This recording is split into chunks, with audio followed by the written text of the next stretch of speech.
네, 안녕하십니까. 영어과 최명길입니다. 제가 받은 문제는요, 고3, 고2 응용어법 문제를 받았고요. 고3은 2등급 대상으로 설명을 진행하겠고요. 고2는 3등급을 대상으로 설명 진행하도록 하겠습니다. 네. 일단 첫 번째 지문에 대해서 내용 간략하게 설명드리고 체크포인트 잡고 진행하도록 하겠습니다. 첫 번째 지문의 소재는 저기 첫 번째 나와 있는 tourism이 소재인데요.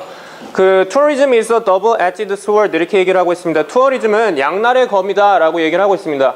왜냐면 tourism을 통해서 경제적인 이득을 취하는 국가도 있지만, 하지만 이 tourism 자체가 스트레스를 줄 수 있다라고 합니다. 그 지역사회에 스트레스를 줄 수도 있기 때문에 이것은 양날의 검이라고 지금 얘기를 하고 있습니다.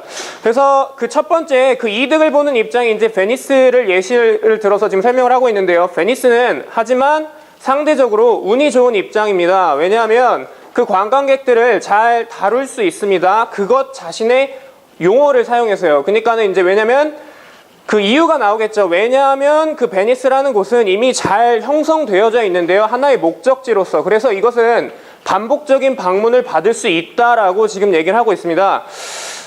일단 내용은 그런 내용인데요. 첫 번째에서는 체크 포인트가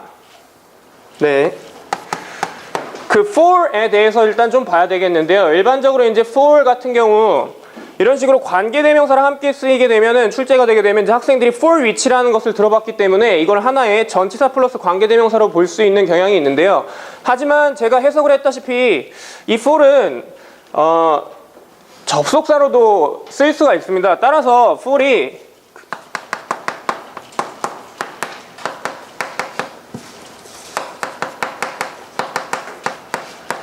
전치사와 접속사의 쓰임이 두 가지가 있는데, 이것을 관계대명사로 보고 for which로 보는 것이 맞는지, 아니면 이것을 접속사로 보고 뒤에 완전한 문장이 나와야 되는 것이 맞는지를 놓고 이따 문제풀이를 이어가도록 하겠습니다. 네, 두 번째 지문을 보도록 하겠습니다.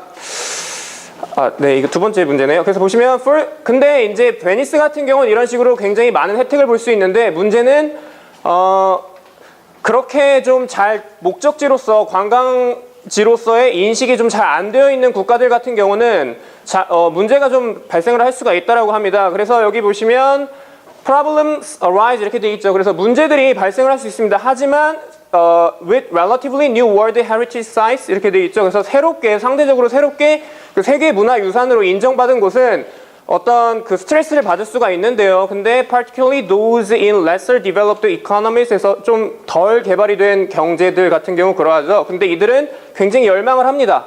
그 이점을 얻으려고 열망을 합니다. 하지만 문제가 많을 수 있다라고 지금 얘기를 하고 있고요. 그래서 for such countries, 그런 국가들에게 있어서 사실인데 어떤 사실이냐면 tourism can be environmental or cultural threat 까지가 지금 주어겠죠. 그래서 이게 대승 동격이 되시고요. 그래서 tourism, 관광 산업이라는 것 자체가 환경적이고 문화적인 위협이 될 수 있다는 그 사실이 훨씬 더 중요하다. 근데 무엇보다 그것에 인정된 장점보다, 그러니까 문제가 장점보다 더 크다라고 지금 얘기를 하고 있습니다.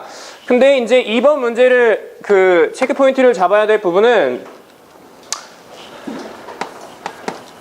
저는 이 far에 초점을 맞췄는데요. 물론 far 같은 경우 그 부사로서 사용이 될 수가 있는데, 이 정도의 차이를 나타내는 데 있어서도 과연 부사로 사용될 수 있는지, 아니면 그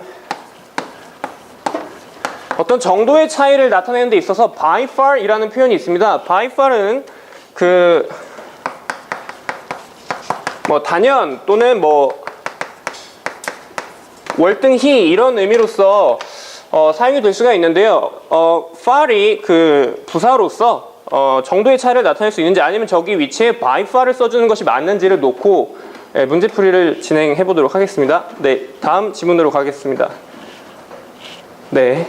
그래서 이 글의 소재는 이제 에어포스 내비게이터가 소재인데요. 이 사람이 그러니까 항해사죠. 항공 항해사인데 이 사람이 격추를 당하게 됩니다. 그래서 이제 베트남 지역에 이제 떨어지게 되고 이제 탈출을 이제 도모하는 내용이 나오고 있는데요. 네, 그래서 일단 첫 번째 문장을 보시면요, The Book Bat 21 이것은 그 에어포스 내비게이터의 이야기를 다루고 있는데요. 근데 그 내비게이터의 비행기가 격추를 당합니다. 어디에서? 그 베트남의 북쪽 지역에서 격추를 당한다라고 지금 설명을 하고 있습니다. 그래서 세 번째 그 문제의 체크 포인트는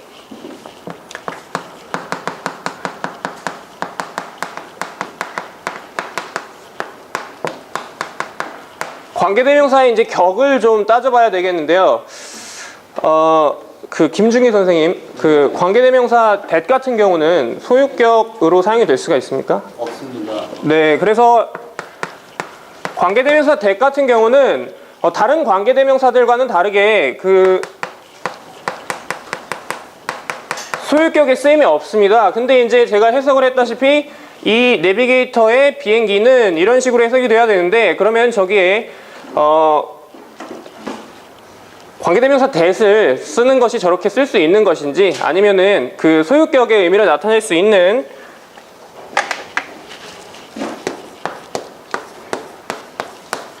whose라는 표현을 써서 문장을 자연스럽게 연결하는 것이 맞는지를 놓고 설명을 진행하도록 하겠습니다. 네, 마지막 문장으로 넘어가도록 하겠습니다.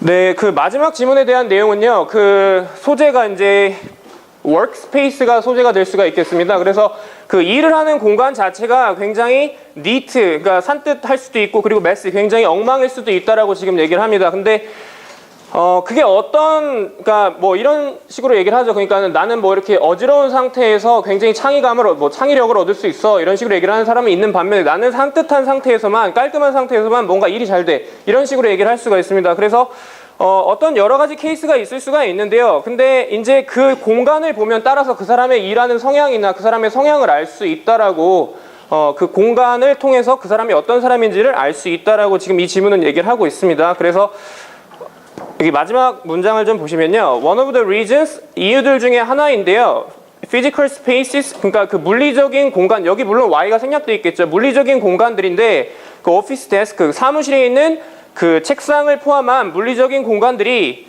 아주 잘 우리에 대해서 보여줄 수 있다라는 그 이유들 중에 하나는 바로 that이라는 것입니다. 왜냐하면 그것들은 아주 필수적으로 우리 행동을 아주 잘 보여주고 있는 것입니다 라고 지금 얘기를 하고 있는데, 일단 여기 제가 잡은 체크 포인트는요,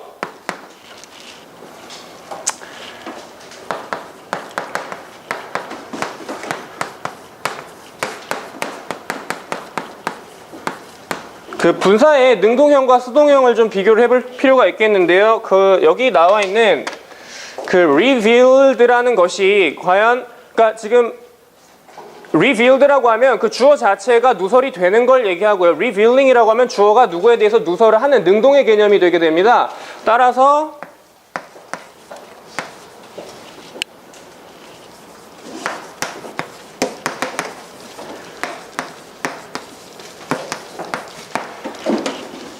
이 부분을 그 능동의 개념으로 봐서 과연 주어가 누설을 하고 있는 게 맞는지, 아니면 그 수동의 개념, 저기 쓰인 수동의 개념으로 봐서 주어가 누설되는 것이 맞는지를 놓고 문제풀이를 진행해 보도록 하겠습니다. 그냥 일반적인 사실이 아니라 이들 입장에서 보았을 때 이 이점이 더 커야 되는 거가 맞는 거죠. 그렇죠? 그래서 네, 죄송합니다.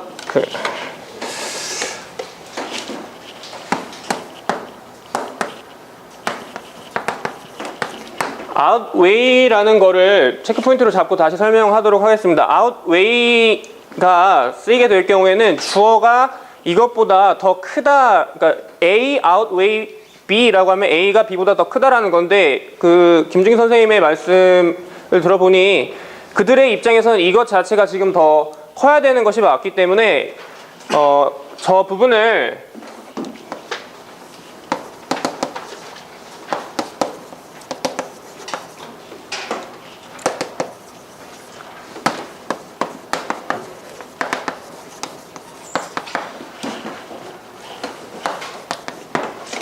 현재 분사로 써서 쓰는 것이 맞는지, 아니면 이제 수동의 의미로 BPP 그 다음에 by 형태로 쓰는 것이 맞는지를 놓고 문제풀이를 진행해 보도록 하겠습니다.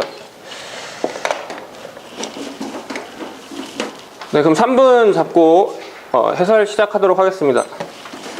네, 첫 번째 지문은 아까도 말씀드렸다시피 이 for는 의미적으로 왜냐하면 이거에 대한 이유가 나오게 됩니다. 왜냐하면 그 국가는 베니스는 이미 잘 형성이 되어져 있죠. 하나의 목적지로서. 그래서 반복되는 방문들을 보장받을 수 있다라고 지금 얘기를 하고 있는 것이 맞습니다. 그래서 for 위치로 그냥 해석을 해버리면 이것은 뭐 그것을 위해서라고 만약에 이게 하나의 덩어리로 보게 된다면 주어도 없는 문장상 구조가 맞지 않기 때문에 1번 같은 경우는 여기에 있는 위치, 접속사의 의미를 포함하고 있는 위치를 그냥 베니스를 받을 수 있는 관계대명사 is로 바꿔서 설명을 하겠고요. 그 다음에 2번 같은 경우는 아까 선생님들께서 도와주셨다시피 그들의 입장에서는 이러한 장점 자체가 훨씬 더 중요하다라는 것이 맞기 때문에 이렇게 능동의 형태로 두게 되면 이것이 더 중요하다고 말하는 것이 됩니다. 따라서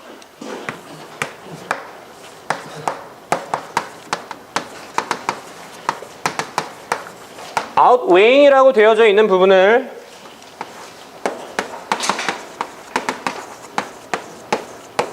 그것에 의해서 더 능가되어진다라는 수동의 의미를 가지고 있는 outweighed by의 쓰임으로 바꾸도록 하겠습니다. 네, 3번을 보시게 되면요. 3번 같은 경우는 아까도 말씀드렸다시피 관계대명사의 격을 얘기하고 있습니다. 따라서 관계대명사 that 같은 경우는 앞에 선행사의 비행기 이런 식으로 쓰일 수가 없습니다. 소유격이 없기 때문에 앞에 선행사의 그러니까 이 에어포스 내비게이터의 비행기가 격추됐다라고 보는 것이 맞습니다. 그래서 관계대명사의 소유격의 의미를 가지고 있는 여기 있는 that을 whose로 바꾸도록 하겠고요. 그 다음 마지막 같은 경우는 분사가 이런 식으로 pp랑 ing 형태가 나올 수가 있는데 만약에 pp가 쓰이게 되면은 이 주어 자체가 누설된다라는 것인데 그게 아니라 우리에 대해서 누설을 시켜주는 것입니다. 따라서 능동의 의미가 맞습니다. 그러니까 누설되는 게 아니라 revealed 되는 게 아니라 주어 자체가 우리에 대해서 누설을 시키는 것이기 때문에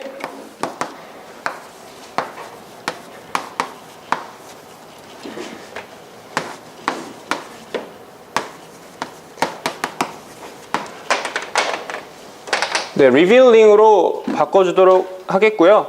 네, 뭐 추가적으로 설명을 하자면 이 for 같은 경우는 이제 for which 이런 식으로 묶음을 많이 보기 때문에 학생들이 오히려 고등급 친급 학생들이 조금 더 헷갈려 할 수 있을 것 같은데요. for가 접속사로서 왜냐하면이라는 의미가 있다라는 것을 좀 인지시켜주면 좋을 것 같고요. 그리고 outweigh라는 동사 자체의 쓰임을 좀 잘 모르는 경우가 있는데 outweigh의 능동형과 수동형의 의미적 차이가 있다라는 점을 인지시켜주면 좋겠고요. 그리고 관계대명사 that 같은 경우 이제 저등급 친구들도 이게 소유격이 없다는 건 중학교 학생들도 알고 있기 때문에 네, 간략하게 설명을 해주면 되겠고요. 네, 그럼 여기까지 해서 제 문제풀이를 마치도록 하겠습니다.